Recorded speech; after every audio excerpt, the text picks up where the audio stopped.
Hello everyone, welcome to my new mini blog. সকলকে জানাই পৌষ সংক্রান্তির প্রীতি ও শুভেচ্ছা। তো আজকে কিন্তু আমরা পুরো সেট আপ নিয়ে বসে পড়েছি। হ্যাঁ, নিশ্চয়ই দেখে বুঝতে পারছো আজকে হচ্ছে পৌষ সংক্রান্তি। তো পৌষ সংক্রান্তি স্পেশাল পিঠে তো খেতেই হবে। আর আমি আর গোলু মিলে এখানে ছোটুসা সেট আপ বানিয়ে নিয়েছি, টেডি ফেডি সাজিয়ে চারদিক ঘিরে ঠিরে নিয়ে।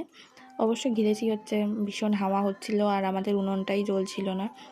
বাই দ্য ওয়ে, আমাদের এই উনুনটা জানো আমার মায়ের তৈরি।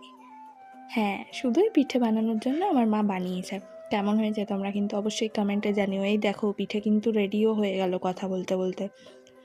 যা কষ্ট করে উনুনটা ধরানো হয়েছে, বাবারে বাবা, যা হাওয়া, মানে উনুন জ্বালানোর পরেই যত রাজ্যের হাওয়া দিচ্ছিল। তো ফাইনালি আমাদের পিঠে তো রেডি হলো।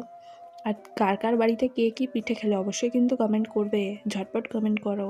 আর এই পিঠেটা কে কী নামে চেনো? আমাদের বাড়িতে তো সাজের পিঠে নামে চিনি আমরা। তোমরা কে কী নামে চেনো অবশ্যই কিন্তু কমেন্ট করে জানাবে। আর আমি না গুড় দিয়ে খেতে পছন্দ করি না, কেন জানি না। আর কথাটা কেমন শোনাচ্ছে আমিও জানি না সেটা।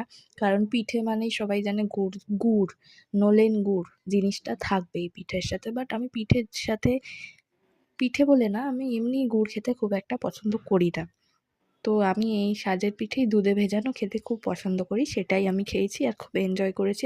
আর তোমাদের কার কার বাড়ি কে কী পিঠে বানালে অবশ্যই কিন্তু কমেন্ট করে আমাকে জানাবে। আর আমার আরেকটা ফেভারিট পিঠে কি জানো? পাটিসাপটা পিঠে। ওটাও আমার খুব ভাল লাগে, ক্ষীর দিয়ে পাটিসাপটা। আর তোমাদের কার কার বাড়ি কি কি পিঠে হলো অবশ্যই কিন্তু কমেন্ট করো। আর তোমাদের ফেভারিট পিঠে কি? নাও পিঠে রেডি, গুড় দিয়ে খেয়ে নি। গুড় দিয়ে খাই না, খেলাম, ভালোই লাগলো। Bye bye.